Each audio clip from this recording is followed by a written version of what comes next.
ନାଁଟା ପଚାରନ୍ତୁ। ଆପଣଙ୍କ ପରିଚୟଟା ଦେବେ ଆଉ ଆପଣଙ୍କର କ'ଣ ମାନସିକ ପୂର୍ଣ୍ଣ ହେଇଛି, ବାବା କେତେ ଦୂର ଦୁଃଖ ଦୂର କରିଛନ୍ତି ସେଇଟା ଟିକେ କହିବେ। ମୋ ନାଁ ହେଉଛି ସୋମନ କୁମାର ନାୟକ।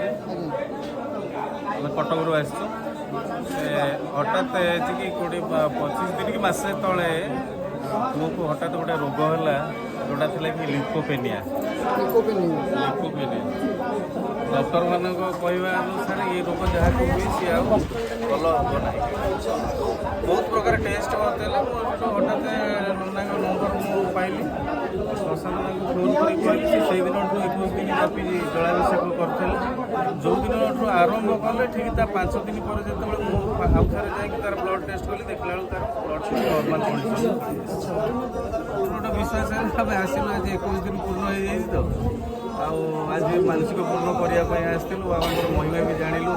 ଆମେ ଟୋଟାଲ୍ ଏଠି କେବେ ଦିନେ ଆସିନୁ। ହଠାତ୍ ଫୋନ୍ରେ ଯେତିକି ଯୋଗାଯୋଗ ହେଇକି ଉପକୃତ ହେଇଛୁ, ଆଜି ସେଟା ଆସିକି ଏଠି ଆହୁରି ଖୁସି ଅନୁଭବ ଲାଗୁଛି। ବାବାଙ୍କର ମହିମା ଆପଣ ତାହେଲେ ଜାଣିଲେ, ନିଶ୍ଚିନ୍ତ। ତାହେଲେ ସାରା ଜୀବନ ଆପଣ ପ୍ରଭୁଙ୍କ ପାଖରେ ଋଣୀ। ନିଶ୍ଚିନ୍ତ ନିଶ୍ଚିନ୍ତ। ସର୍ବେ ବୋଲ ଆନନ୍ଦ କବାଟ।